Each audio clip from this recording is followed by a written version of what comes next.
interested in understanding how behavior works, but really from a biological standpoint. So I think being able to major in psych with a concentration in neuroscience was like the perfect mix, because I had an interest in understanding behavior and an interest in biology, so it sort of felt like a natural fit.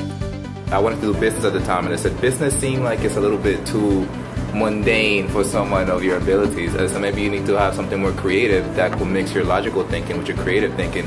And they said, you ever thought about city planning? I'm originally from Costa Rica, and I wanted to go there and do some developments. And they said, hey, try out, just research city planning. And I did, and then I was like, wow, this does sound like something I could do. I actually decided on French first because human biology didn't exist until my sophomore year.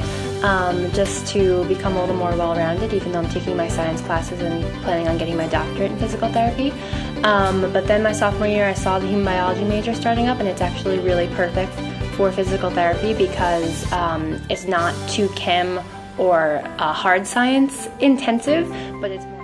I decided to become a psychology major because I really enjoy the study of the mind and being able to help people.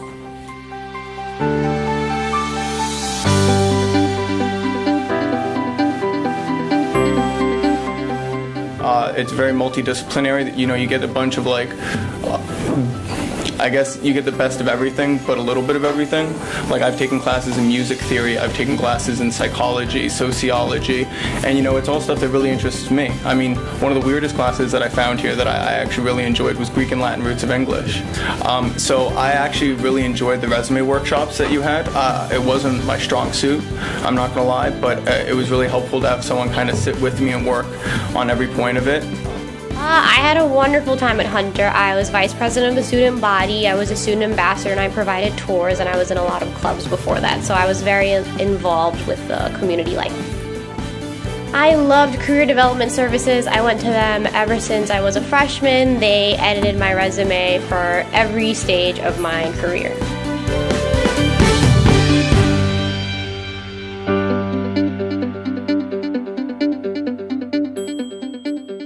I was a social media intern for the actress and playwright Sarah Jones, so I basically ran all of her social media profiles and ran ads and did emails and stuff like that.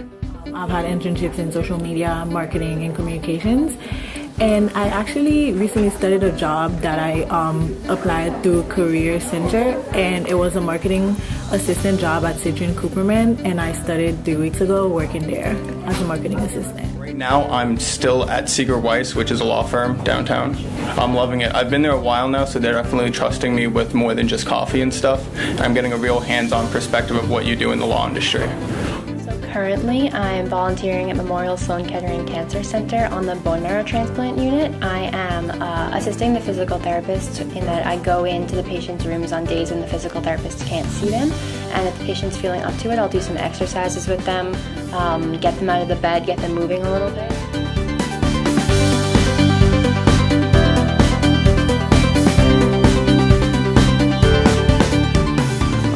My future aspirations is that I want to take my CPA exam in the near future, and I want to take my enrolled agent exam also. So I plan on being a content producer, and I know when I say that it's like a really vast term, but mostly through writing, blogging, and using social media, I plan to sort of help grow a brand and maintain their relationships with their customers. I'm going to be the #1 urban planner in the world, so it's going to be an international thing. That's for me. And I'm going to be an angel investor, so I'm going to invest in upcoming businesses and infrastructure and real estate across the world.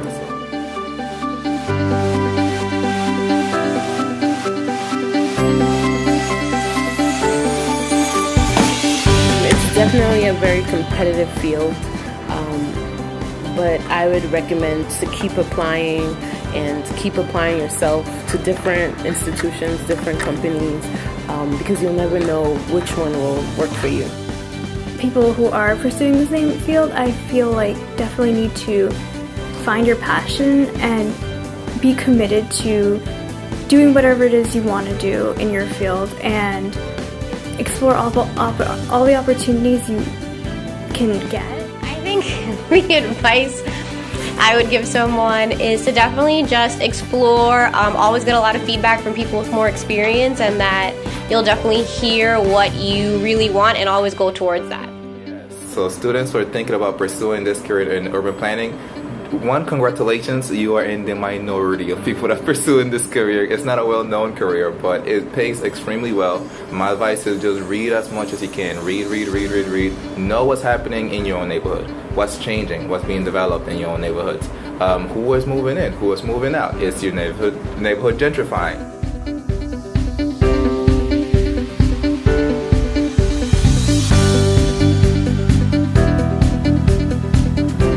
To become a success story because I wanted to help inspire other students that are in my field to keep pursuing their goals and dreams. A success story. I am already a success story, so I don't want to be one because I am one.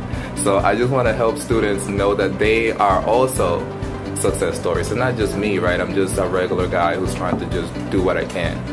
Just because if other people, they can look at me and get a little bit of inspiration that, oh, if he can do it, then so can I, you know. So if you keep on working hard and if you set your goals right, you know, they can achieve what they want.